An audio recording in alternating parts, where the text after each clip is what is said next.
7 people or 2,700 people. I'm going to come there. I'm going to share my platform. I'm going to share my voice. I'm going to share my expertise.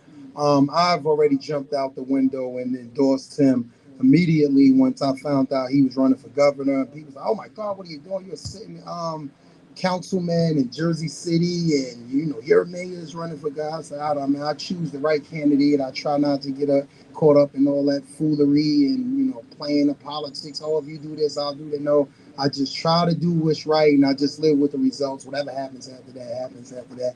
I'm of the opinion that if I get in trouble for the right reasons, then I deserve to be in trouble.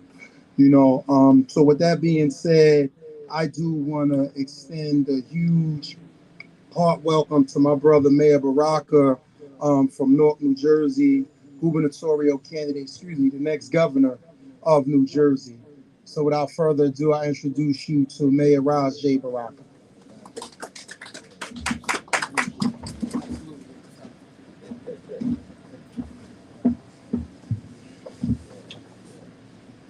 Been up here at this desk, brother. I don't know. I have to do a football or something. I'm not. First, I just want to say thank you for allowing me and inviting me to the masjid. I appreciate that. I mean, to me, I don't take that lightly. Not everybody gets invited to the house of worship to talk in a place where you're giving kind of spiritual lessons especially politicians. So I appreciate that for sure.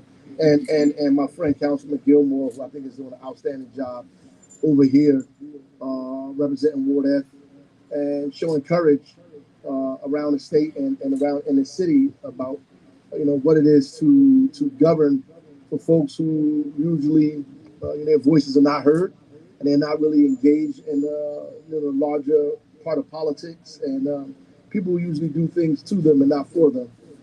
And so it's important that he is doing what he's doing. When I first saw that he was running and he won, I was excited about it because all of the conversation that I was getting was contrary to that being a victory. But he showed up and showed out, which is good. Reminds me of the early fights that I had in the city of Newark. So I made it my business to come over and see who he was and align myself with the work that's happening here in Jersey City. I deeply appreciate that. For all intents and purposes, for this race, for me running for governor, this is something that people wouldn't expect. It's something that I wouldn't have expected. If you told me 25, 30 years ago on Avon Avenue and 14th Street that you would one day be running for the governor of the state of New Jersey, I might have thought you was crazy. You had to get your head checked out a little bit, standing in front of Yusef Steak and Take, drinking Shabazz colas and eating steak and take, right? So I would have thought then at 20 years old that's something that's not in my cards. Coming back from Howard University in the household that I'm from, I'm not like a millionaire. My family is not millionaires. I'm not a war hero, except the battles that I had going back and forth to school to keep my sneakers and jeans, probably, and the fights that I had as a kid and as a young adult, fighting against poverty and homelessness and exclusion of folks in our community from being engaged and involved, and me organizing as a young man in the city of Newark at 24 years old, ran for mayor with $10,000 through fish fries and poetry readings in my daddy's basement. So, I thought I was rich then, by the way. But I just came from a family who taught me to keep my mouth open when other people keep theirs shut, to fight for the things that other people are afraid to fight for, and to love yourself and your community when the country is heaping mountains of hatred upon you, to make you feel the opposite about yourself, to take away your hope and your desire, to make you believe that your location has to be your destination, to always fight and speak up and organize in my community. And so that's what I've been doing. When I went to Howard, I knew I was coming back to Newark, New Jersey. My best friend was on his way to Annandale when I was on my way to Howard University. I caught public transportation and a train all the way to Howard. He was catching a 13 to Annandale. And I made a decision then that I would always come back to Newark to make sure that more of us were catching the train to the university and less took the bus to the institutions that they put us in, that some of us call universities too. But at the end of the day, I'm glad. I wouldn't want to live at no other time but this one. With all the turmoil that's happening in the country, all the turmoil that's happening in the world, all of the turmoil that's happening in this state that is being raised right now. This kind of moment that I think is our moment in New Jersey to do something very different than has been done in decades, right? The transparency that's being heaped upon us, the force that's being pushed against the normal politic or political body that exists in New Jersey, all of the stress that's taking place for a very specific reason. And I think this is our opportunity to do what needs to be done. People always ask me why you running. I think now is the time to get out here and get this done. That there is no other time, and that window will shorten. I was at a event at Trenton with the D9. I'm a member of Alpha Alpha at the D9, and the State's Attorney General got up and said he was very proud of living in New Jersey, and he spoke about the things that are happening in New Jersey, and he said we should be proud of being in New Jersey because of its civil rights record, because of the things that New Jersey has done. And I was, had the luck of the draw to come up and speak right behind him. So, I didn't want to, blow the entire spot up. So I said I'm also proud to be from New Jersey, especially when we compare New Jersey to Mississippi, or compare New Jersey to Georgia, or compare New Jersey to Alabama, right? When you do those things, then you start to feel more proud about your prospects in this state. But when you start looking internally at what's happening in New Jersey, you begin to think differently about where we are. When you look at segregation in New Jersey, or our access to schools, or quality schools in New Jersey, you begin to see that there's some people that get to go to schools that make the USA Today's top 10 list. And then others of us go to schools where the third graders, where half of them or more can't read on grade level, right? You start thinking about the neighborhoods in New Jersey, where some of the neighborhoods are incredibly beautiful, rich communities, diverse communities in some instance, to other people's standards. But if you live in Newark, just 8 miles away from Livingston, there's a life expectancy difference of 14 years, right? And that has to be addressed. And so you begin to think a little different about the state that you live in. If you look at the wealth gap in New Jersey, we have one of the largest wealth gaps in the nation. It would take us 200 years to fill or resolve the wealth gap in this state. If you look at the cost of living and affordability in New Jersey, it's becoming unbearable, not just for people of color, but for all people in the state. It's becoming unbearable and almost impossible to live in New Jersey because of the rising cost of living, because of the concentration of wealth, because of the state providing opportunity and incentives for millionaires and wealthy families and corporations at the expense of working class people in the state. Is becoming difficult for us to make a living. And if you look at the healthcare in New Jersey, we have some of the finest healthcare institutions in this state right now. Some of the finest healthcare institutions right now. The problem is most of us don't have access to those healthcare institutions. In fact, African American women die 7 times more than any other women in New Jersey giving birth in hospitals. That is greater than the national gap. The national gap is 4 times, which is incredible and big and too much. In New Jersey, it's 7 times, right? So there's a problem here that we get to overlook, that the state officials overlook in the majority Democratic state. When I say majority, the House in New Jersey is controlled by the Democrats, the Assembly. The Senate in New Jersey is controlled by Democrats. The gubernatorial office is controlled by Democrats right now, right? Locally, there's more than 1 million more Democrats registered to vote in New Jersey than there are actually Republicans. So what are we saying? We're saying that New Jersey is an incredible place. I'm glad to be here, and I'm not fighting. I've talked to my brothers in Mississippi, the mayor in Mississippi, and the struggles he's got to go through. My brother in Jackson, Chokwe Lumumba, and the struggles he had to go through. I'm glad, and I tell him I'm glad I don't have to go through those fights, but we have fights of our own. And I don't want us to take for granted the fact that we live here and that we struggle. In fact, New Jersey, the county that I live in, is the most segregated county in the state. In fact, it's more segregated than some of the counties in Alabama. So it is important for us to know that, and we know it's segregated because the schools are segregated. And what's interesting, they did a poll, and the poll showed that only 12% of the people in New Jersey think the state is actually segregated, which means that we're living with our head in the sand. We think that one black person on your block, or one Latino person on your block, or one South Asian person on your block means that your community is segregated. That means it's integrated. If you look at the school system, you'll see that 40% of African Americans in New Jersey go to schools that are 90% African American. And most of the majority of the rest go to schools that are at least 70%. And that is that way because the neighborhoods are that way. And people don't like when I talk about these things, but that's just the reality. That's just the fact. And because it's that way, so are the resources. So you talk about if I was born at 07108, if I was born in Ward F in Jersey City, my life expectancy is shorter just because of the social determinants of health in that community than if I lived outside of areas in Jersey City itself, right? And so it's important for us to address that. Why the economy in New Jersey is stagnant because we refuse to address the problems that are keeping us stagnant, right? And those problems that are keeping us stagnant are our inability to invest in these communities, our inability to invest in small businesses, our inability to invest in diversity.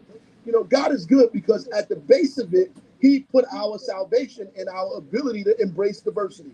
The fact that we don't embrace diversity and inclusion causes us to be stagnant. And science tells us that a body in motion remains at motion. Like only thing that's alive is always in motion. So you can't be staying still. Either you're going forward or backward. So if we in a stagnant position, we're going backwards. And the problem is the elected officials in New Jersey the state elected officials in New Jersey believe that the only way that we can move forward and release this stagnation is if we give more money and opportunity to corporations, if we cut their taxes, if we make it easier for them, if we attract business by saying they can come here and do whatever they want to do and not give back to our communities, if we give state New Jersey the latest tax thing that they came up with New Jersey to give senior citizens money off of their taxes. But if you look a little further, these are senior citizens that are homeowners, and most of them make about $500,000 a year. So your grandmama ain't in that. So when you're having this discussion and people say, oh, it's a senior program, just be careful because there's some seniors they're talking about and there's some seniors that ain't included in that, right? And this is how they organize their budget as we go through the budget process now. The budget doesn't include us, right? And so anything that does harm should be removed from the budget. Anything that exacerbates inequity, that creates more difficulty for working families should be removed and invest in communities. Listen, most Fortune 500 companies know now that the companies that their C-suites are the most diverse have a 30% greater chance of being more lucrative than businesses that do not. We should be investing in Black and brown communities. In fact, the state did their own study and showed that less than 1% of state finances go to Black and brown businesses that are led mostly by our women, right? African American women was in the forefront of the fastest growing businesses in this country and in the state. That's now being overshadowed a little bit by the Latino community, but both of those communities are being neglected, right? In fact, Latino businesses in New Jersey account for 20% of the labor force in New Jersey. 20%. That's a huge number.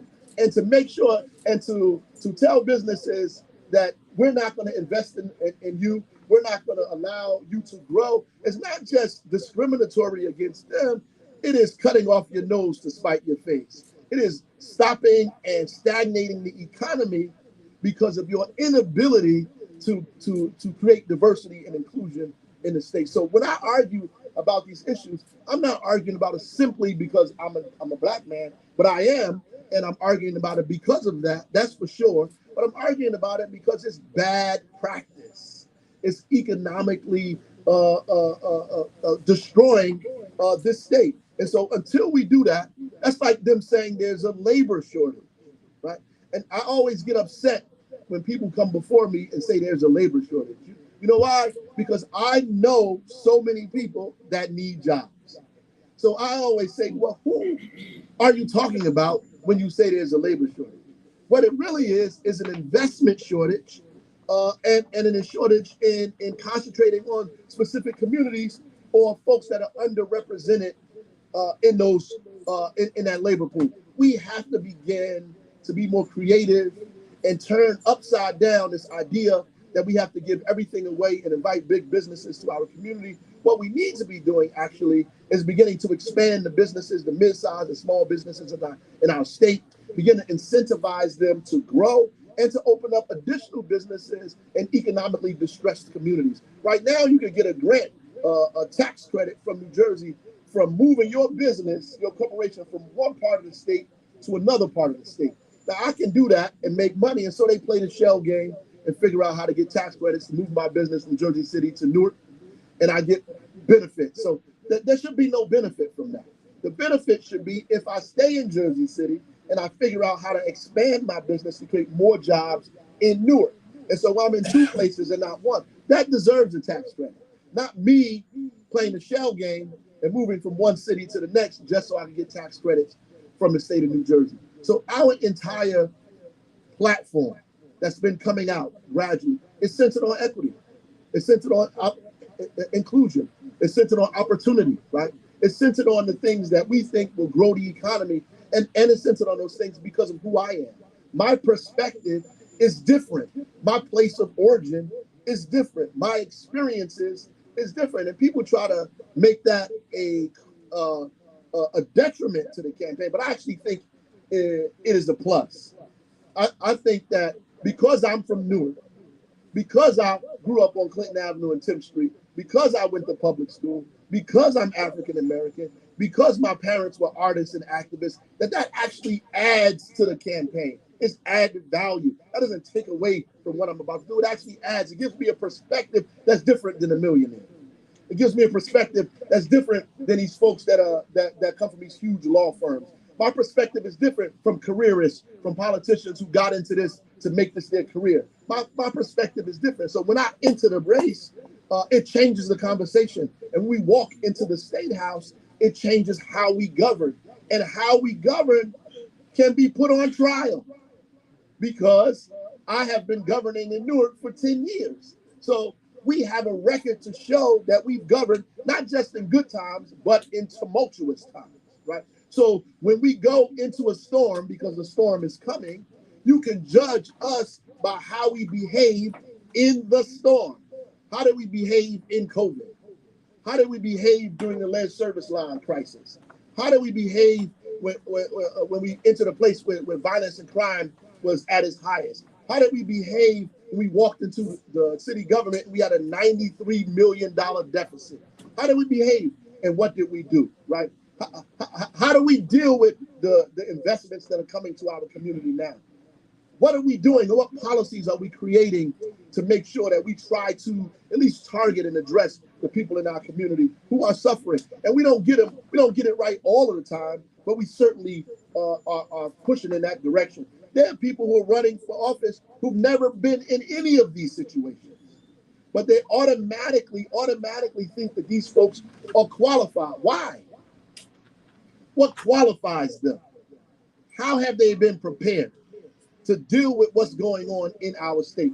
All of the issues in our state, we are forced to deal with. Affordability, we're forced to deal with it. Crime and violence, we're forced to deal with it. Their perspective of how to pull NJ Transit out of a hole is based on their viewpoints of taking care of the most wealthy.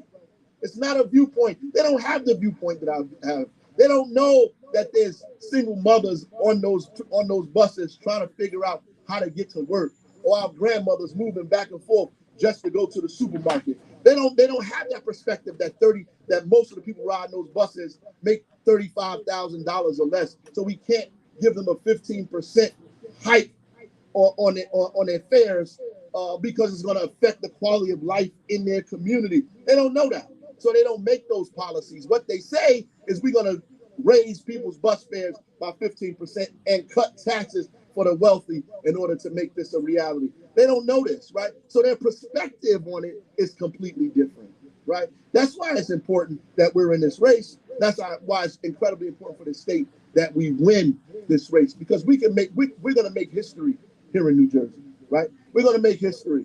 We're going to make history because of policies. We're going to make history because of the things we're going to do. Look, my brother in Maryland, Wes Moore, who's the governor of Maryland now, when we win, we'll be the only other African-American governor in the entire country, just me and him, right? The good thing is we know each other. Isn't that funny? We know each other. We'll be the only two black governors in the entire country. Here in New Jersey, they had this big event talking about clemency. How are we going to do clemency for those folks, especially those who were incarcerated for marijuana? My brother in Maryland simply went into the office and signed a pardon for 175,000 people in the state of Maryland who were convicted of marijuana charges that are resting in the state, while people are making millions of dollars off this. That's because his perspective is different.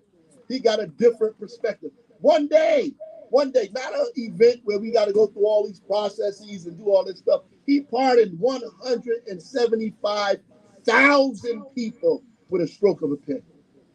These are the kind of remarkable and historical things that can and will happen. Somebody actually had a nerve to write on the blog on my Twitter, oh, we can't vote for him. He's going to do this. He's going to let prisoners out of jail. Like Wes Moore did, we may. But at the end of the day, not only will we be the second only governor in the state in this country, I'll be the fourth African American governor in the history of this country. Since the country was founded, I will be number 4. That is an indictment on where we are. That is an indictment on what we've gone through, what we struggled through, and how long and how much we organize ourselves to put other people in office and doubt our ability to put ourselves in office. Everybody else comes to us and say, we got to get your vote to get us in office, but we still don't believe our vote means anything. You talk to folks, they'll tell you, oh, it don't mean nothing to vote. Well, how come everybody in your community? How come Biden and Trump are arguing about who's got the most black support?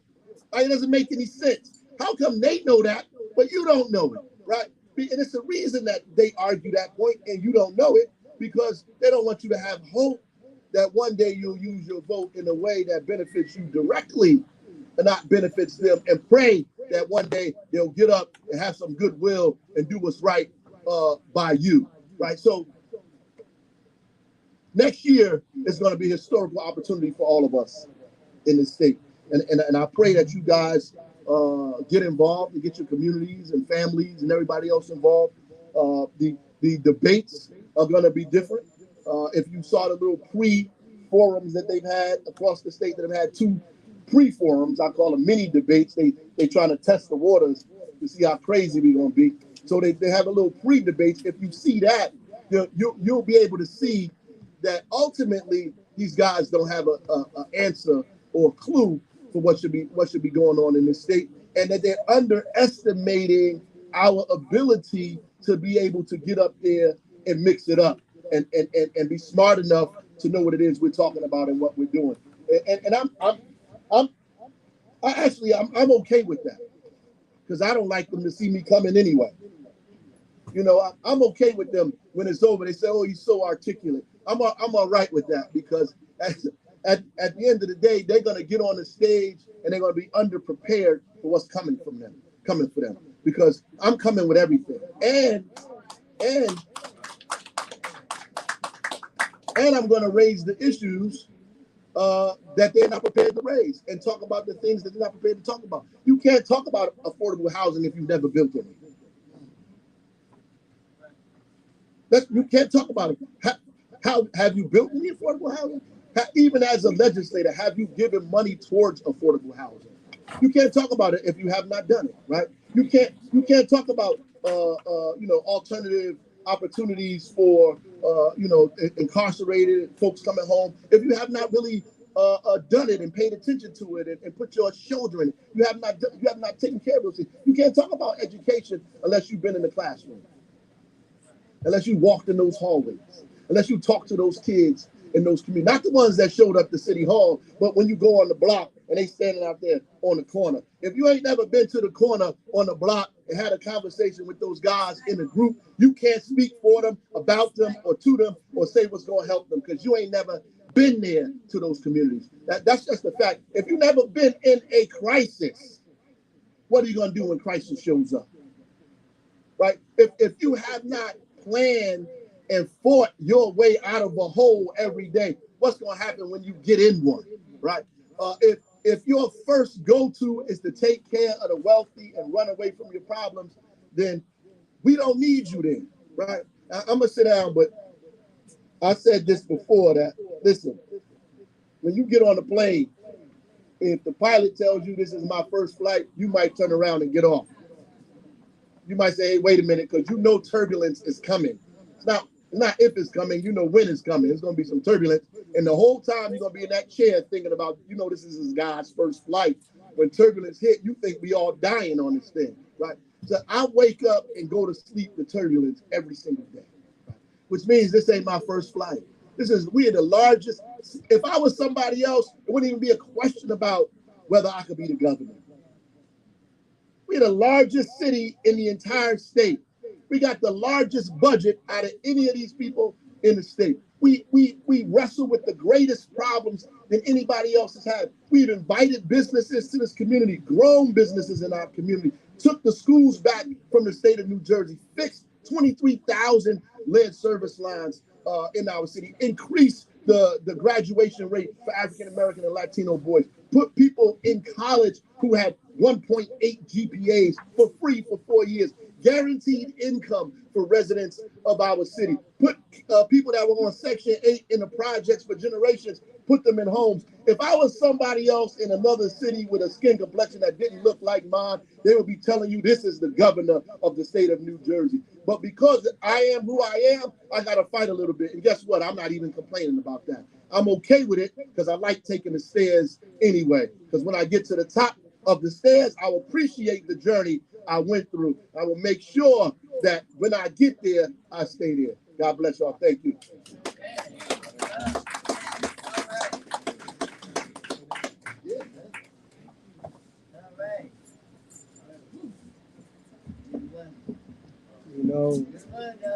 Peace and blessings be upon everyone here. Alhamdulillah. As you know, this is called a coffee clutch. Coffee clutch is an opportunity, a social gathering about concerning the particular issue. So now, we have enough people in, I'm sure it will generate a lot of questions. So, and the mayor is definitely open to asking these questions. So this is Q&A time. So with that, you can get, we're able to ask the question. But let me give you some. The women's bathroom is downstairs on the first floor. Yes. My wife is there to give you direction. The men's bathroom is up on the third floor and one on the first floor. Well, that's the logistics in case you have to go. The next thing is floor is open for Q&A. And the mayor is ready to ask. As a matter of fact, you just point them out. Okay, Brother Jimmy? Okay, we'll go on to Brother Jimmy. Assalamu alaikum. I just mentioned a few things in our last my question. Pilots, New Jersey being ranked 54th most segregated. Pilots, New Jersey being ranked 54th most segregated out of 56 states and territories. And my question, It's still the same. Back in '64, when I was a kid, it was 56. So, 6%. Oh, 6, so we did go. Still the same. If you mention certain towns, you can name ethnic groups. But my question is this, because I've been working on this quite a bit. I'm the president of Muslim Youth. We have some state senators and state assembly people that are blocking reparations. As the next governor of New Jersey, Mayor Baraka, what are you going to do to make sure that what is known as the slavery state of the North will ensure that we get reparations? I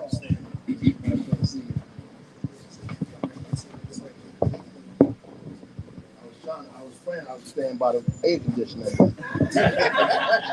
No, we can't. We're going to make that right now. It's all good. That's the question we should start with. We can figure that out. But yeah, so I did an editorial in NJ.com about reparations and what that looks like as a gubernatorial candidate and as the governor of the state. We did an entire editorial. And people want to make it believe that we're the only people talking about this. In fact, all over the country, folks are having this discussion about what that looks like. And it's important because it goes back to what I talked about earlier. In fact, in New Jersey, they won't even allow the folks to use the word reparations, right? So they have a task force that the governor created. That's an equity task force that talked about the wealth gap, but it does not say the word reparations. Why? Because the state legislators are uncomfortable using the word reparations. And I told one of the reporters, I think that people are uncomfortable using the word reparation because it kind of convicts people. They feel like we're saying you're responsible for our situation. Well, you might not be directly, but there's some people that might be related to you that are. But at the end of the day, there's ways that. So first, we have to have a real committee that's focused on what reparations look like, right? And what does that mean? Like, does it mean baby bonds? And so I think everybody should get all women that are having children should get tax credits. I think they should get baby bonds and tax credits right away because it's too expensive. Childcare is too expensive, right? But does that look like more money in a baby bond and a tax credit for African American families, right? What does that mean for us? I think that education should be free. Like all these things are what I believe philosophically. How to make these things happen pragmatically is a discussion. Is why you would need a task force to see how these things actually play itself out. And so all of these programs that we develop, is there a boost that we can give to African American communities? And why is that important? Because right now that we don't have a boost. In fact, not only do we not have a boost, we have an obstacle that's making it more difficult for us to participate in the economy the same way everybody else can participate in the economy. So those things have to be removed, and then we have to repair the harm that was done. So we're not trying to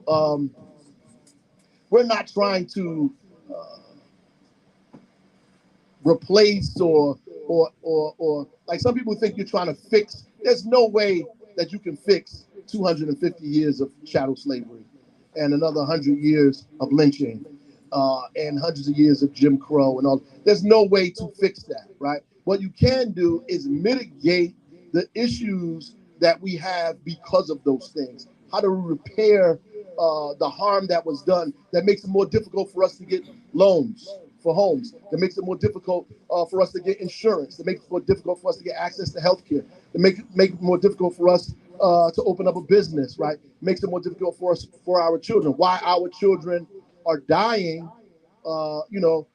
quicker than other people's communities. There are things that we can do to talk about how to mitigate those issues. And the good thing about this, and so it's never talked about in this way. And the good thing about it is when those things happen, the community will automatically engage in the economy, which actually is a boost for this economy. And if you know American history, anything that we have created has benefit us. More people benefit from it than anybody else, right? So the idea of affirmative action in the beginning, before they started attacking it, was created to mitigate those issues. But everybody else benefited more from affirmative action than we actually did, right? So our fight for more democracy benefits all Americans. So when we say we want repair, we need repair, and we have to have the courage, because that's what reparation is. The base of that, you educators, is repair. right? So we need to be repaired, right? There's no way you're going to be made whole, because there's no way you're going to make me whole for 100 million, 10 million people dying in the Middle Passage alone, right? You're not going to make me whole for 250 years or 60 years of chattel slavery, from dividing me from my family, from lynching me. You can't make me whole. There's nothing you can do to make me whole. What you can do is repair some of the harm that was created because of what happened.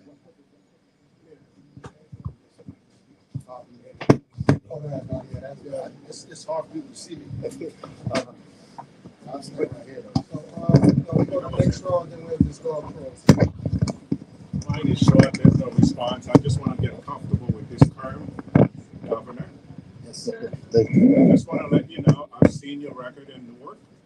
I've seen how bad it was, the changes you made, and my support is for you.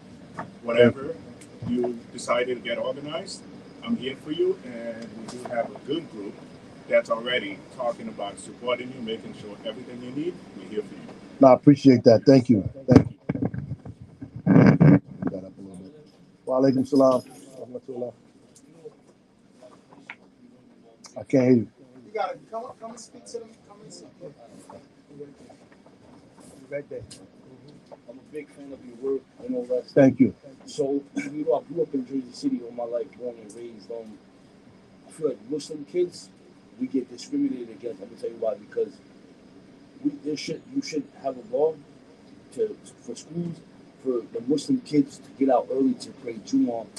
You know, that's one thing that I care about. A lot of these Muslim kids, they don't get no chance to pray Jummah and stuff like that. And then I got another question. A lot of my younger cousins, they Muslims, and they feel uncomfortable. Schools teaching them the LGBT curriculum is. I think you should make a law like if whoever wants to do it, whoever wants it. And that's my. Well, that's just the reality. That can happen now. But what I'm about to say, like in Newark, we just we allow Muslim students to celebrate Ramadan, to come out for iftar, to do all those other things. We've done that in Newark. It hasn't come down to the point where you're letting kids leave the school early, because that would be wild in Newark. But at the end of the day, we do celebrate. We allow the Muslims in our community to celebrate the children, to celebrate the holiday. Same holidays everybody else, whether it's Christian holidays or Jewish holidays, that other people celebrate. When I grew up as a kid, people never celebrated Islamic holidays in school, right? We never had time off. We never got off and left the school. So that does happen in Newark. And I think it can happen across the state of New Jersey. One thing you do have to realize when you start talking about LGBTQ rights and other folks' rights, and I had this conversation with some other Muslim brothers in a private session. We had a discussion. I said, the reality of the matter is what you practice and pray for and believe in your home is not what everybody else practice and believes in public, right? And so it's important for us to not create a society where we are saying that we want to do to other people what we feel is happening to us, right? So the conversation that you're having with your children, they're Christian parents that believe the same thing. So it's not just Muslims, like it's Christian parents that, no, I hear you, that believe the same thing, that don't want those things taught to their kids and so forth and so on. There's conversation. Listen, when my family had to have conversations with me about when we opened up the books that there was no black people in them. That when they was reading See Spot Run, that the only black thing was the spot on Spot. So that we had to reinforce our curriculum at home, right? I went to African Free School. I didn't learn Snow White and the Seven Dwarfs. We had Coal Black and the Seven Simbas, right? And that was done purposefully to supplement the education that was being given to us, to let us know that we come from a specific place and this is what we believe, right? And so our ability to be tolerant of other communities is incredibly important to spread democracy and allow people to feel comfortable in their space. The same way we may feel uncomfortable, we need to make sure that other people feel the same comfort. But you have to have conversations with your children about what it is you believe, what it is you think, and what it is you feel. I believe in your household, right? And you can't make public laws, in my mind, that limit people from practicing a lifestyle that they think is okay in their household, right? And that's the only issue that I would push back on there. What I believe. I'm honest about it, right? So at the end of the day, look, my sister, who God bless her, she was murdered, was in the LGBTQ community, right? I loved her immensely, right? So, and I love, right? No, I understand. Trust me.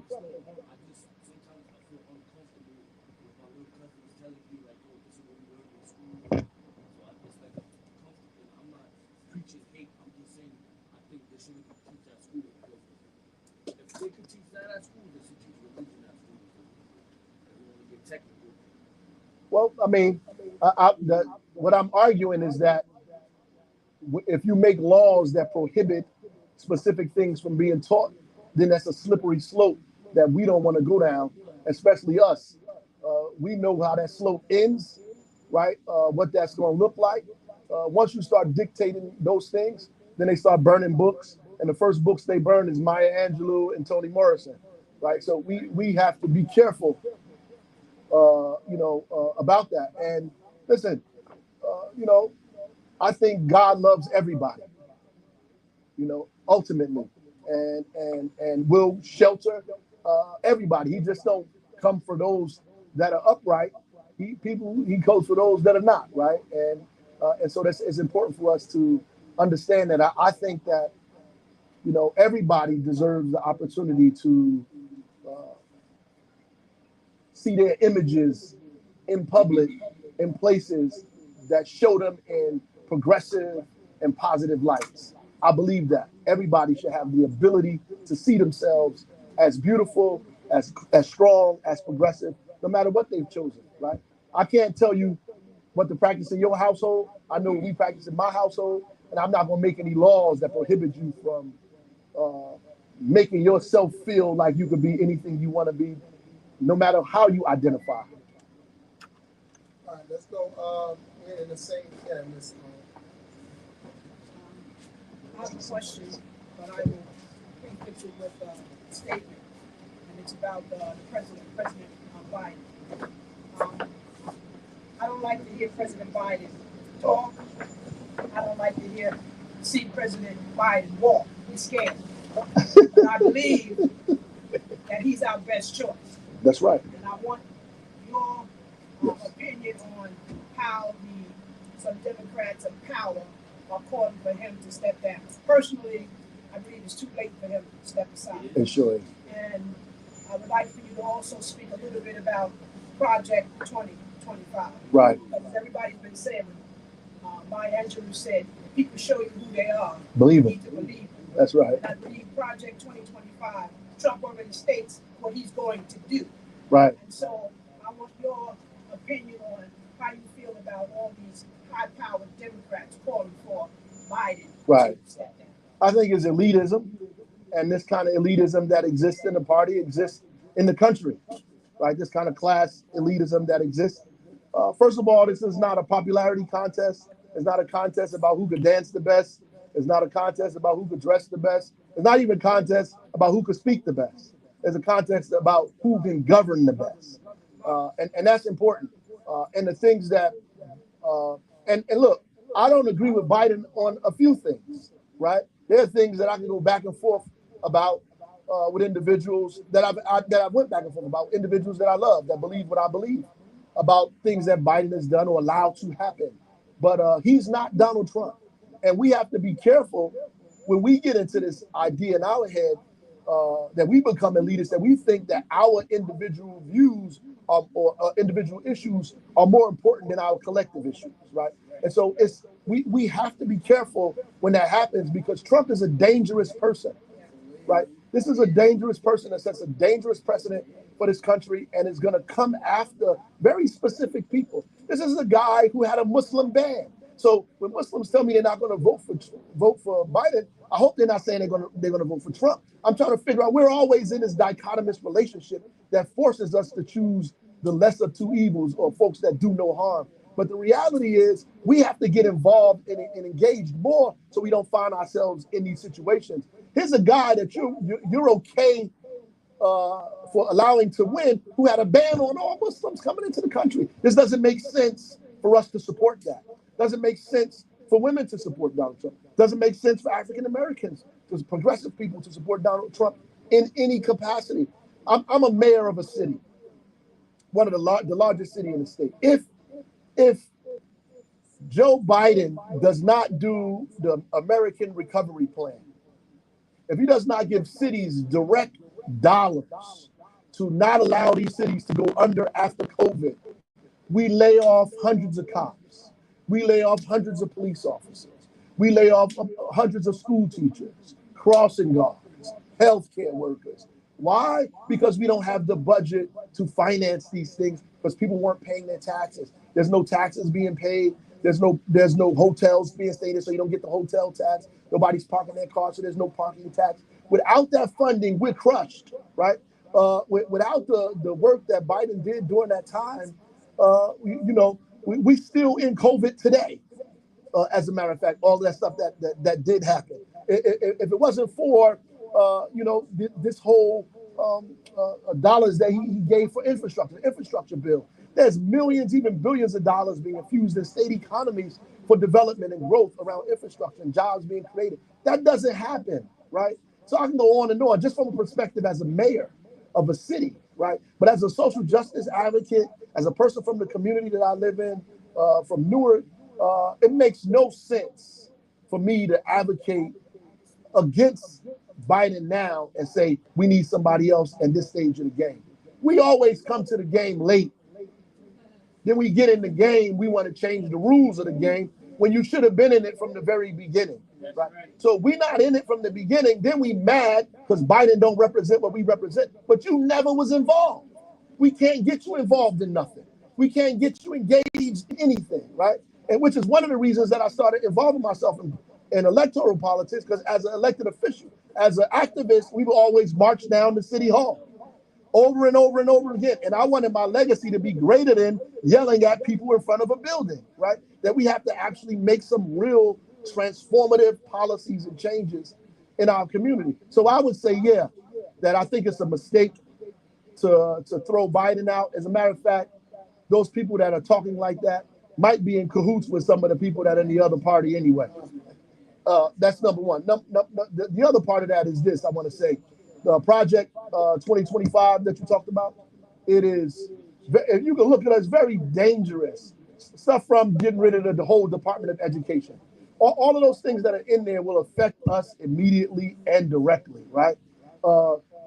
Making sure that they give all of these kind of tax breaks to the wealthy.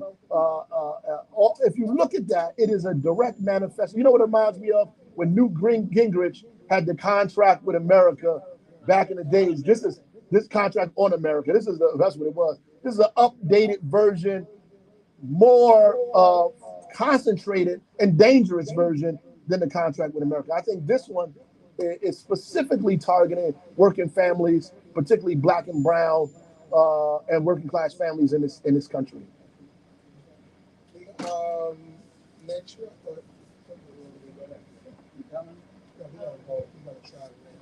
yeah, young lady. Wa alaikum salam. I will start by appreciating the mayor for coming to a community like this to speak to grassroots. And what you said, I see that it takes somebody from the grassroots to treat things from the grassroots. That's right. And I also want to commend you because your city has the large numbers of Nigerians. That's right. And that I'm opportunity to be here today. Right. I feel I have to be here. I'm very busy, but I have to be here to speak. One thing I want to ask is, because I'm going to vote, and I'm going Good. Thank you. If you don't have 2 votes, you can come to mine. I'll put it, Me and you. But my question is, out of all you said, 2 things I'm going to ask. The first one is ability to be able to help the Black women in business. It took me pain Right. to hold my own business. Right. Most especially. Right. Because when you get to a place, the first thing they notice about me is my accent. Right. And that pushed me away. So what platform or what plan do you have for immigrants that found themselves here and doing the right thing? How can we be helped? Right. That's the first question. The second question is, I was in a community where I saw you work from afar. And my question was, how do we make accessible need to know rights? Because if you don't know what you have access to, you can never get it. That's right. And by so doing, whatever the contribution I have for the community, I might not be able to give it out. Right. So, what are the plans that can really educate people on black women? Because a lot of black women are out there.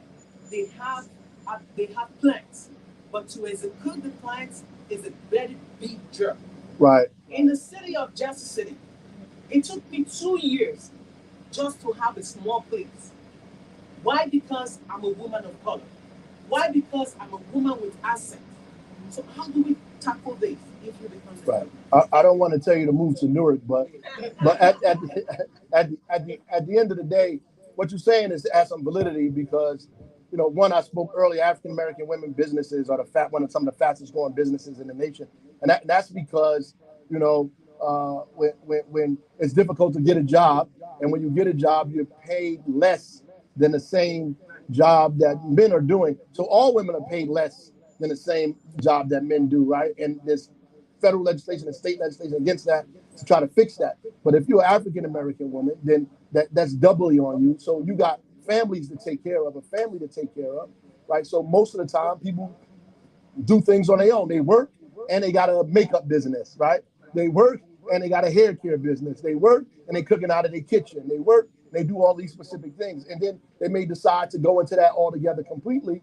And so they start opening up businesses. What's happening on the state level is that we're not investing in those businesses. We're not giving those people information. We're not sending navigators there. We're not showing them how to bid for contracts, how to expand their business. There's no tax credit for you to grow your business. And those things have to change. The whole philosophical way that we address our economy has to change. It has to be about investing internally in our businesses in the community.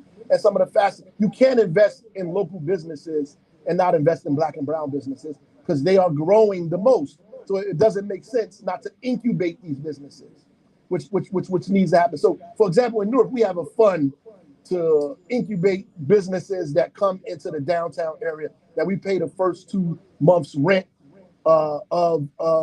if they move into downtown, or we try to find money for them to do the build out. Money that we have, money that the state has, Invest North, we try to put these things together to make it easier for businesses to thrive and grow. If you come to Mulberry Street, just downtown Newark, there's about 4 or 5 businesses from local African Americans who've opened up their business downtown with the support and the help of Invest Newark and the city of Newark. Why? Because we deliberately focus on making sure that is exactly what's happening in our city. And some of those businesses are African businesses that are created by people who came direct. We all came from Africa, but we came from Africa later than we did. How about that? Without force. So at the end of the day, those businesses are growing, right? In fact, I had a meeting downtown because we're trying to create a homeless drop-in center, right? So people can take showers, wash their clothes, get services downtown. So we had to have a business meeting with the people in the community. 90% of the people who came to the meeting were young African-American women who have opened up businesses in that community. And their complaint was, we just got this, Mayor. We just got this. You just put this. We just made this happen. Now you go open this thing. It's gonna make it difficult for us. We had to work that out. But I'm making that point to say that we deliberately focus on it. And when you focus on it statewide, you'll see an improvement in that. And it just makes economic sense because small businesses hire local folks. That's why Latino businesses account for 20% of the state's labor pool, because they're hiring other Latinos in that community to work there in their business. So it just makes sense for us in our economy to do that. I wasn't finished. So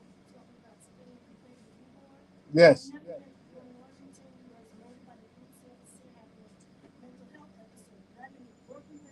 Where is this? Okay. And I've been working with city council to mobile response and different things, and even the training within the police force. Right. And I don't see that any cooperation in terms of how we can even change the training with people in crisis. I'm not just talking about mental health. I'm Right. talking about senior citizens like autism, dementia, a variety of things that go on that I experience right in my neighborhood. Right. Person who was in office here. Right. There was a mental health episode. And the police arrived and the interaction and different things I saw in my city. Right. Phenomenal program working within the community. But I don't see how they connect in regard to the police training and how we can communicate with our police force because they feel unsafe. Listen, Right. They're approach black and brown. Right.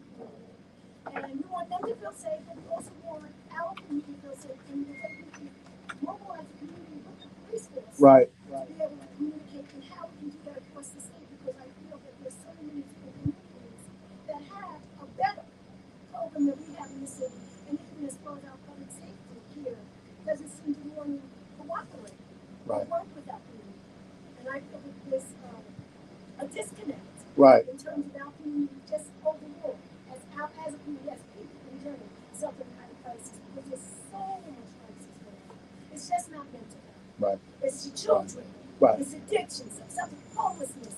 And the thing is, the first person they see would be the police officer. But for them to be trained to understand maybe the options to step back and to be able to train our community to step in when it's necessary. Right. I just see it be such a disconnect. Right. And I'm looking at the CC, the City Complaint Review Board because my family is there.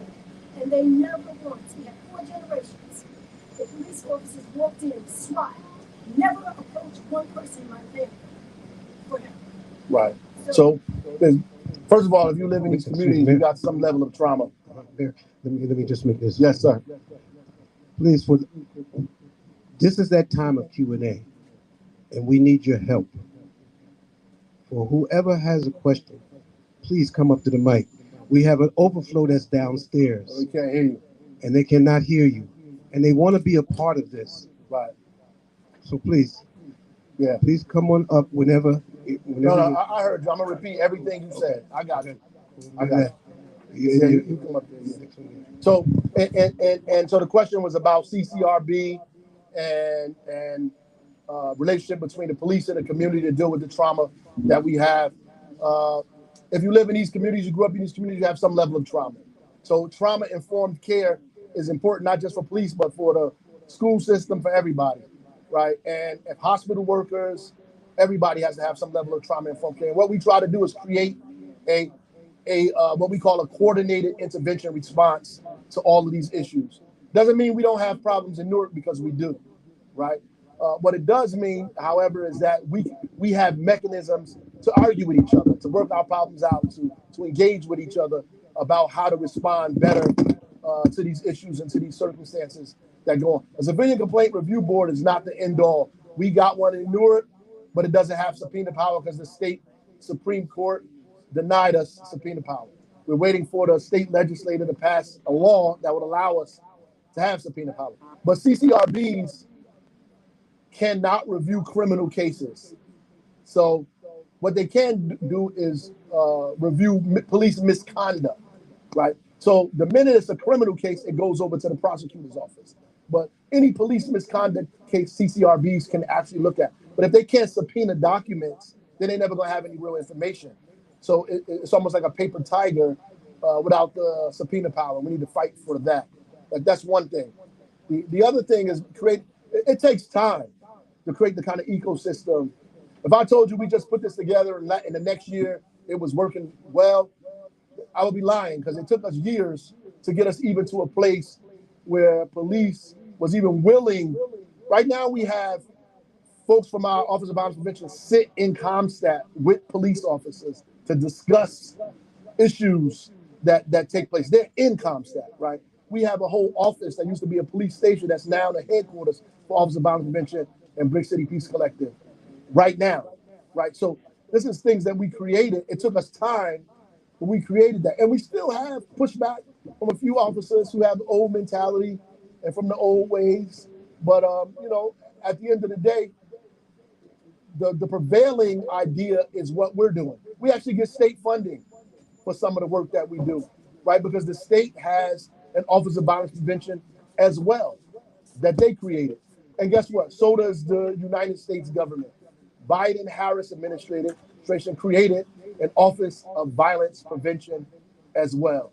So what we're doing is something that's happening nationally, and I think is inevitable that it happens across the state of New Jersey. Just have to have somebody, a governor, or somebody that's going to push it.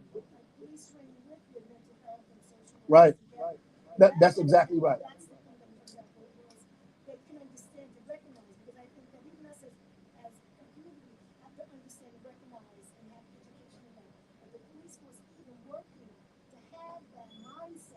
Right, right. It starts with the brass first. We got the hospital, University Hospital sits with us in our Brick City Peace Collective and police officers in the Brick City Peace Collective, talking about, you know, trauma-informed care and how to deal with and responding to mental health and all of those specific issues. We have, you know, also the homeless services that are there, the outreach teams that respond to scenes that police are called to, so homeless services can show up instead of the police. These are things that we do collectively through discussion, and it's not always peachy. So I just want you to know that, right? So sometimes the discussions are heated, and we have something that's called police community meetings where they discuss trauma with each other about the issues that they have with one another.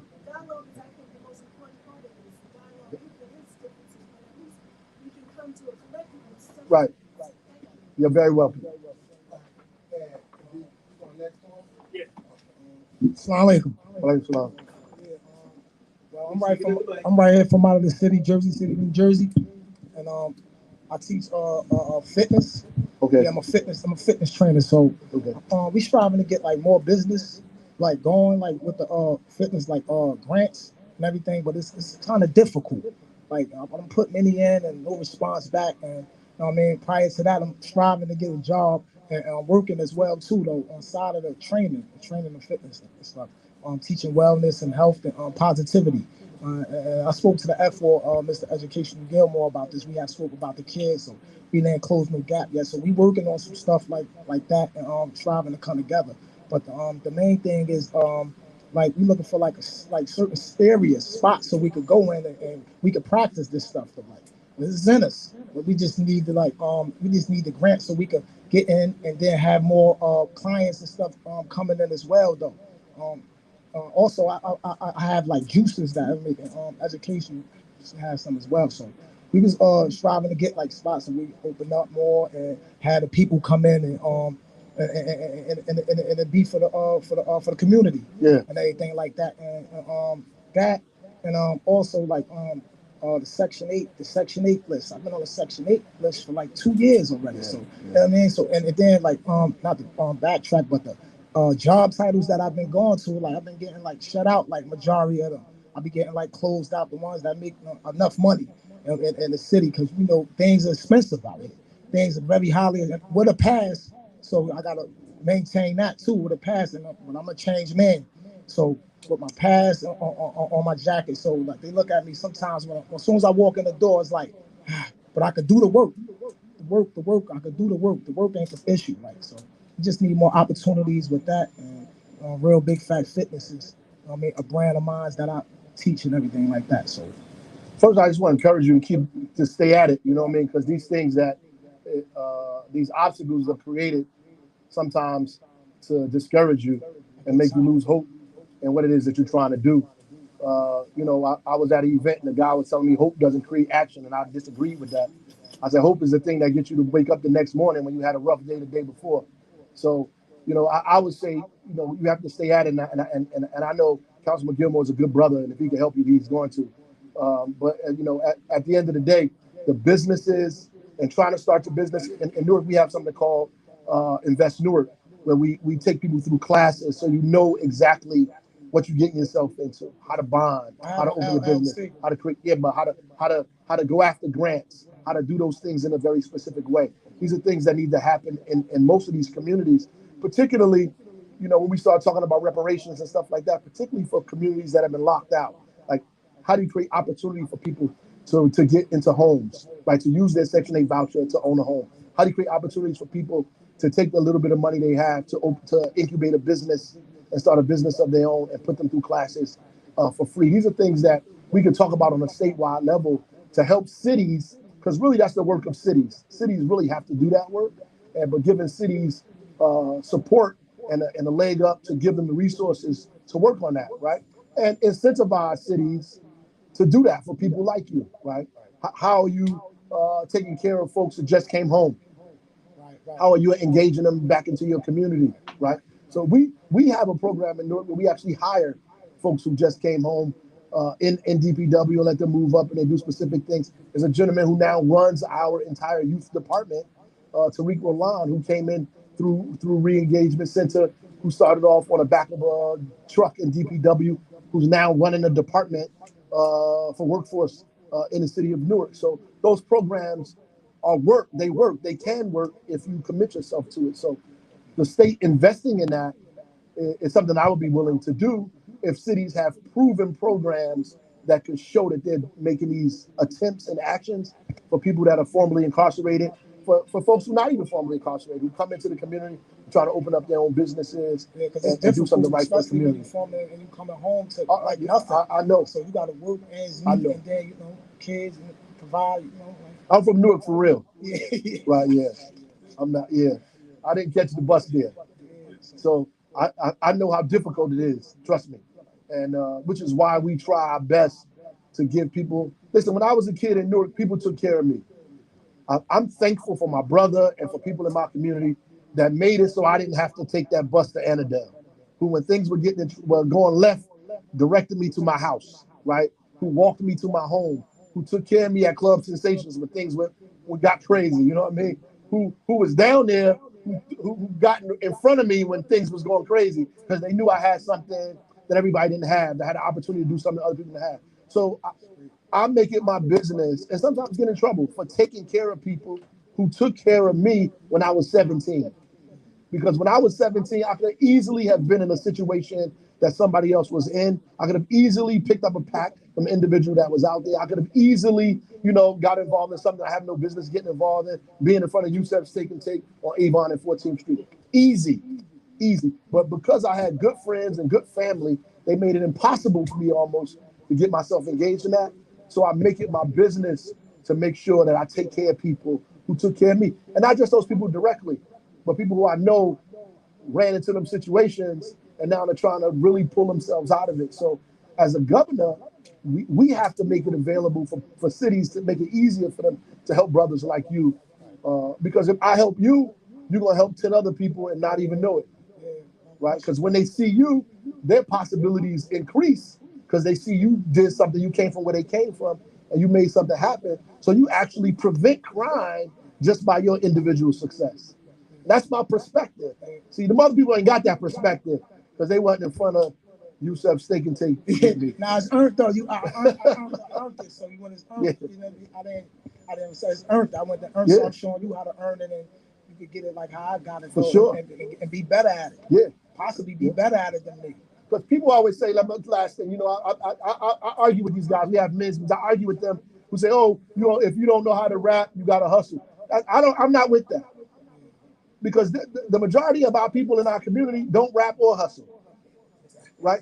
They do all kind of other stuff, right? So we putting that on our kids, making them believe that these are the other options. And they believe it because those are the people they're around, right? And so it's important for me to take care of you because now you prove the devil a liar. When you show up and say, oh, you got to do this or you got to do that. No, you don't. You can do what this brother doing right now. Yeah, appreciate you. Yeah. Let me first say thank you to Mosque leadership for opening up your house for this meeting. Thank you for Councilman for and the paper they put down so you don't mess up the rug. I noticed that. Made it hard to come in the door. Thank you, Councilman, for putting this together, and thank you, Mayor, for Yes, visiting sir. Jersey City again. It's good to see you. I just want to make one quick comment for my question because I used to live in Newark, and I go back and forth between Newark and Jersey City. Volunteer work, so I was over at WBDO, was walking through the Yeah. street, and it was a day that corporations like Prudential and some of your grassroots nonprofits group got together and were taking care of the homeless out in the park, out in Military Park, Right. doing haircuts, Right. healthcare, and feeding people. And so that was nice to see. And I don't know if the city had a hand in it or not, Yeah. but it was nice to see Of course. that your leadership hits the street in different ways from corporations and stuff Yep. like that, and taking care of folks on the street. Um, so thank you for your leadership in that regard. My question, and you probably remember our face from interacting with you Yes. back in the day as a consultant, working for the city. Our company did, housing stuff. And so I always gravitated to that, that arena. And it's a big issue, not just in Jersey City and Newark, but, around the state and around the country, around the issue of housing affordability. And so what's your ideas around addressing that? Because it's not just low income folks that can't afford, it's middle class folks that can't afford. And with the onslaught of development that's coming in, there doesn't seem to be some mitigation. It's all luxury. It's nothing that hits different pockets. Right. And with that, taxes is also a part of that conversation. So how do you address housing affordability at different levels so people can live wherever they want to live? I appreciate it. I mean, one, that is our program. We have something called the Newark Alliance, where all the businesses sit on with us, and they deal with our priorities. Our priorities are homelessness is one of them, the expansion of broadband to all of the residents. So when you saw that, that's an extension of what we created. But housing affordability is right. Is in fact is the number one issue in the state, in my estimation, housing. That the fundamental problem in New Jersey that creates poverty is the lack of housing or enough housing in the state right now. 30% of white New Jerseyans are struggling in New Jersey. 52% of African Americans and 51% of Latino Americans are struggling because it's too costly to live in New Jersey. And at the center of that cost is housing. People are spending 30 to 50% of their income on housing. It is too expensive. And the reason why you keep seeing luxury housing being built, some of it, there is no inclusionary zoning. Newark has inclusionary zoning. Jersey City came behind us. But inclusionary zoning helps, but it doesn't help in the way we need it to be. Luxury apartments are being built because the market is dictating that, because there's no housing being developed in any other part of New Jersey, right? Which is why the housing bill that was passed that made it mandatory for these communities to develop housing is incredibly important, not just for social justice and fair share, but because it will stabilize rents, right?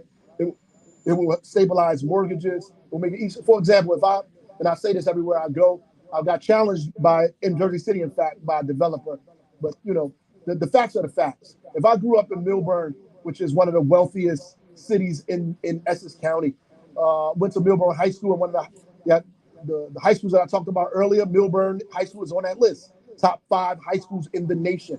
Graduate from there, top of my class, go to Princeton University, graduate from Princeton, get an incredible job, stay in New York City and Manhattan. I still can't afford to buy a house in Milburn because the average house in Milburn is $1 million, right?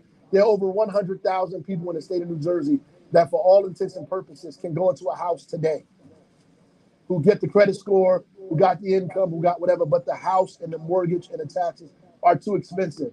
There's no starter homes in these communities. There's no 2 and 3 family homes in these communities. So all those buckets of people you're talking about move to Jersey City. They move to Newark. They move to Hoboken. Plus all the other people who can't afford New York, because New York is $5,000 average rent. New York is $5,000. 90% of the housing units, the apartments in Jersey City are over $2,000, right? So it drives people to Newark and to East Orange, by the way, which is the next bedroom community as well. So it's a whole market for that because there's no housing developed in other people's communities. Like there's a lot of, the best housing to build is housing around transit.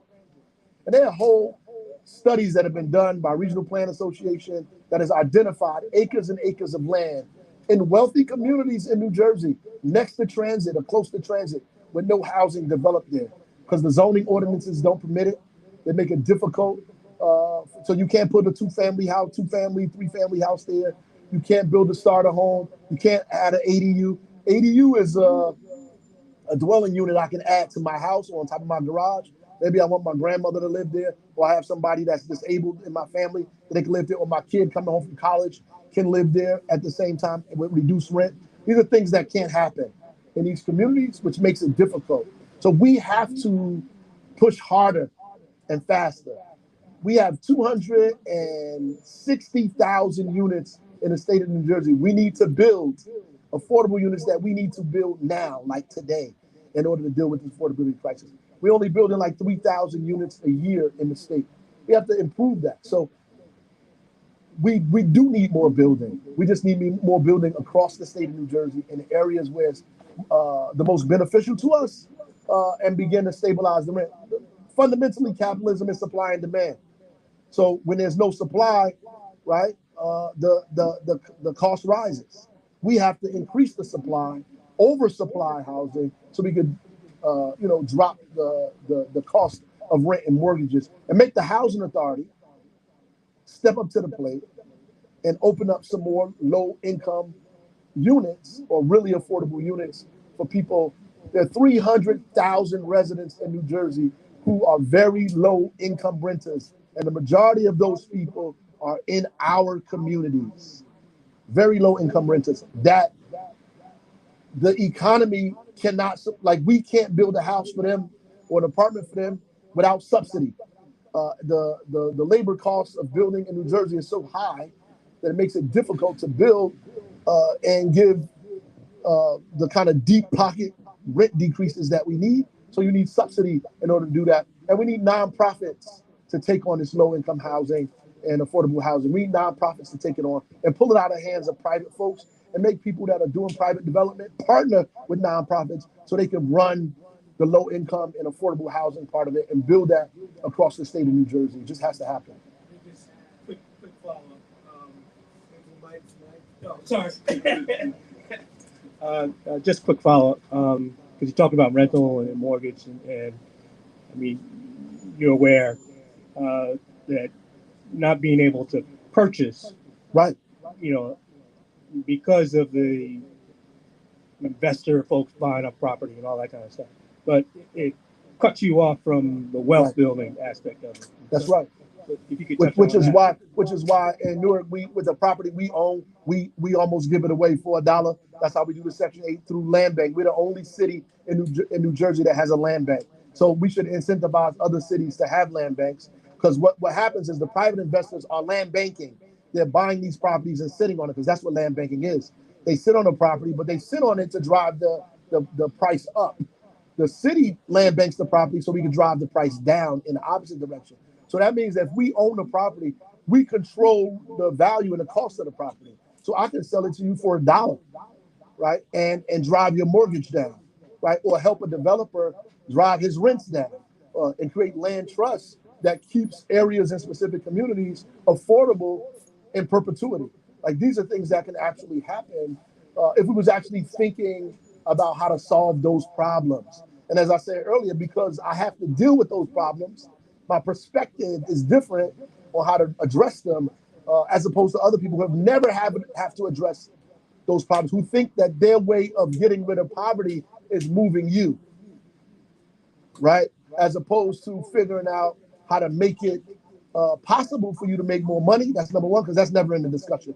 We always talking about how to build affordable housing. We need to build affordable housing, but the other end of that discussion is how we get you more money. Because you need to make more money as well, right? It ain't just about us building a unit for you to live in. It's also about us, me wanting to be able to afford this place as well. So we have to talk about both of those things simultaneously in that discussion. Because usually when they say affordable housing, they're thinking about me and people that look like me. But the reality is the people who need the housing the most don't look like me. That's why I changed Right, right, housing affordability. right. That's exactly, and I'm glad you did that. So, but when you say that, that's what people think, and which is why you get all the pushback from communities that say, "Oh, we don't want to build affordable housing," because they think you come in with your neighbors to move into their community. But the reality is, affordability in New Jersey is so like a serious issue now that if we don't get it under control, it's going to be very difficult for people to stay here. Our kids can't come back here. You understand what I'm saying? They can't. They're going to go to Delaware. And you let these Republicans tell you, that, oh, the business is going to go to Delaware. There ain't no business choosing Delaware over New Jersey, next to New York and Philadelphia. It's not happening. The biggest media market, the transit that we have, plane, rail, a sea, the roads, it's not happening. We have the most dense corridor in the entire country, the wealthiest corridor in the entire country. Businesses are not going to say, I don't want to be in New Jersey for Delaware. But you know who is going to do that? Your children are going to have to do that. They're going to live on the outskirts of Pennsylvania, somewhere in Delaware, and these other places, and commute back and forth to work because they can't make no money in Delaware. They're going to have to live there, but they have to come here to work, right? Because we have to get this thing under control. This is the last question in the interest of time. I'll be brief. First, want to say salute to you, future governor. Definitely a beacon of hope for brothers and sisters that look like us that come from the neighborhoods that we are from. Just want to kind of piggyback on one of the things that brother said back there about getting grants and low income housing as well. I was a transit worker for several years. Fortunately enough, I moved into development. I'm a developer all throughout Essex County, primarily Newark. Done a lot of great things.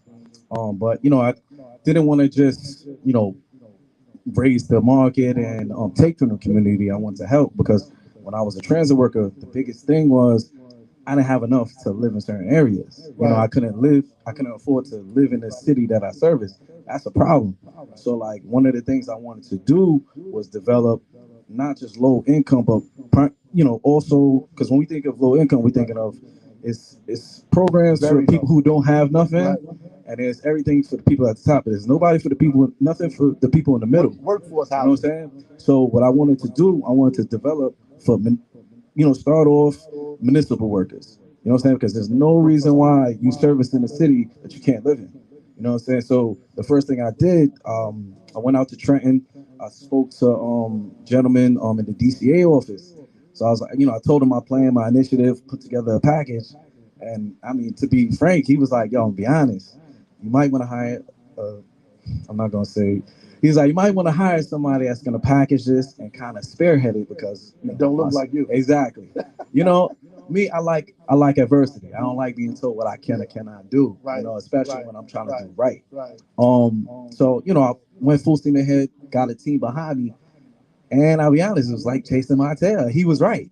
He wasn't just trying to play me. He was like, he was speaking facts. So like to touch on what he was saying, it was very hard to get a grant. I wasn't able to get it. Doesn't mean I stopped. I'm still developing, still doing my thing, but at the same time, I want to help the people that need it because I was in their shoes, and it's hard out here. Am I wrong?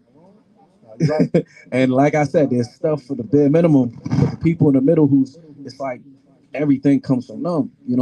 There's nothing for them. So I just want to be able to obtain grants and stuff. I have a nonprofit as well that I'm building up, working with a lot of people. Like you said, Center of what's called violence and everything. Keisha done a lot of work with her. Y'all are doing great things. Just want to get your take on that. I appreciate that. Yeah, that's actually right. Yes. It's called workforce housing. Yeah, okay. So that's the kind of and so to be honest with you, people not in the middle. Right? Yeah. They making $40,000, $50,000, $60,000 maybe. That's still like a couple of paychecks away from having nothing.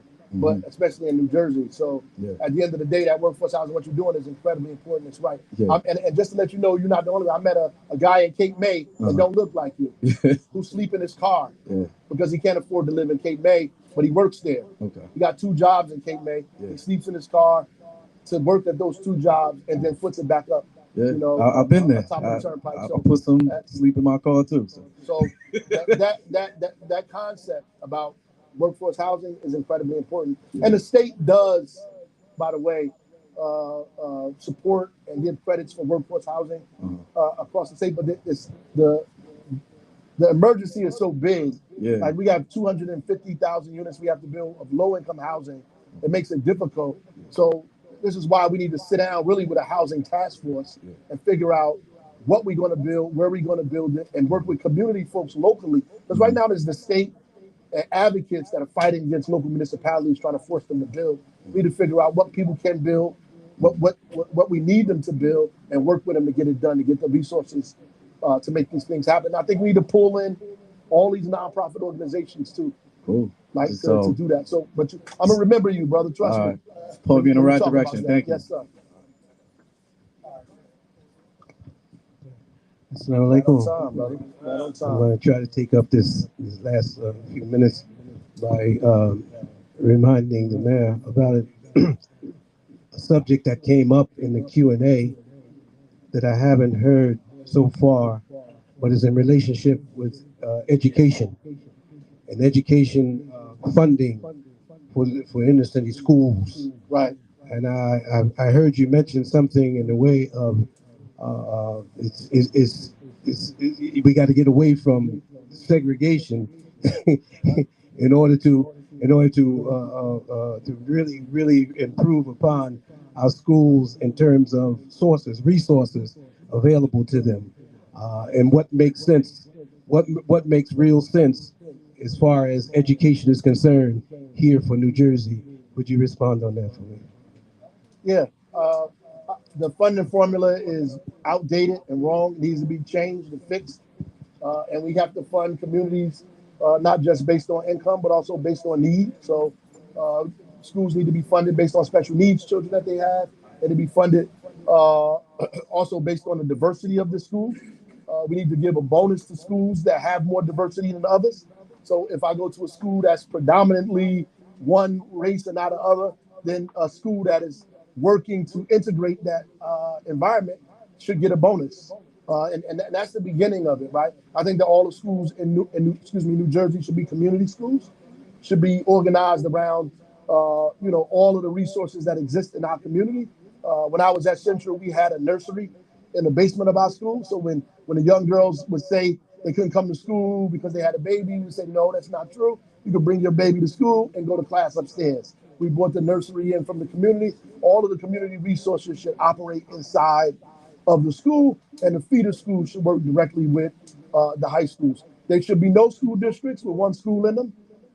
Like all these districts, and there are actually more superintendents in New Jersey than there are actually mayors, because we have more school districts than we have municipalities, which is ridiculous, right? So there should be no school districts that have one school in them, or school districts. And what happened is people went to communities, they went to that community, they didn't like the schools, so they helped create another school where just their kids can go to, but we all pay for it, right? So at least should be unified school districts with elementary schools, middle schools, and high schools that are in them. If you don't have that, then you cannot get funding from the state government. You have to work with other neighborhoods and cities to put together a unified school district. If that doesn't exist, then we can't fund your private aspiration to educate your child in one specific way.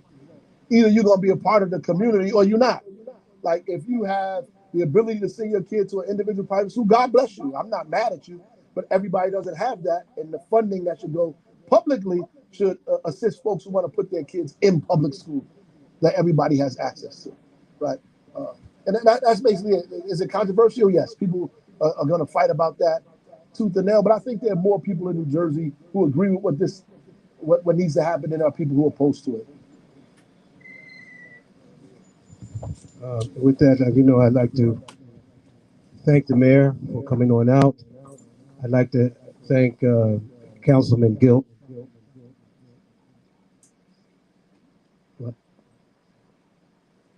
Oh, we would like to. Yeah. My wife would like to remind me to apologize to everybody about the AC. We're gonna make No, sure it's all right. we're gonna make sure we make an adjustment on that. It's all right. Anyway. We used to little project. But I really do want to thank the mayor for coming on out. And this is only the beginning of a series. That's mine. That's mine. This is only the beginning of a series of civic affairs that we be holding here at Masjid El Imam. And it's not limited to our honorable Imam. I keep on calling him Imam. Our honorable Mayor Raz Baraka, because here at our house of worship, Masjid El Iman, we are firm believers that our faith should not be limited to the four walls. It should be able to cover the four walls and go outside and improve the community. And this is the beginning of that process. And I'm happy that God has put this opportunity forward. And with that, I would just like to share a prayer for the Imam. For Honorable the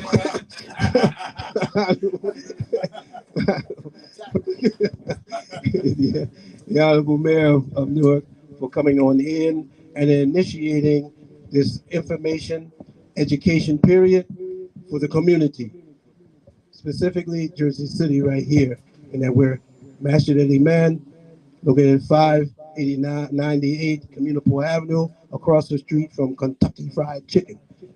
Anyway, Bismillahirrahmanirrahim. With that, the Arabic of it, this prayer is, it's a prayer of, it's found in Quranic scripture. This is what it's a prayer that was for the youth who sought refuge in the cave.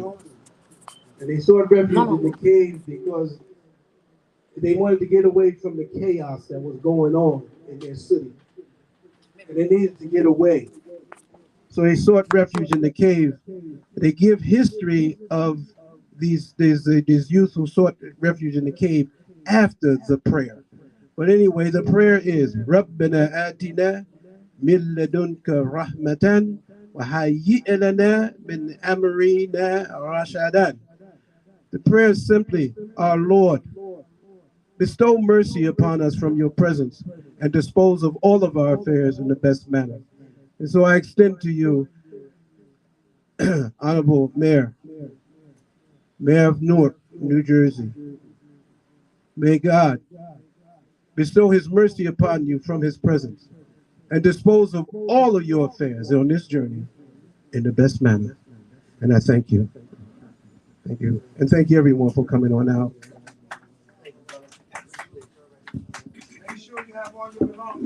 Please make sure you have all your belongings. And please don't shuffle do not slide your feet, lift them.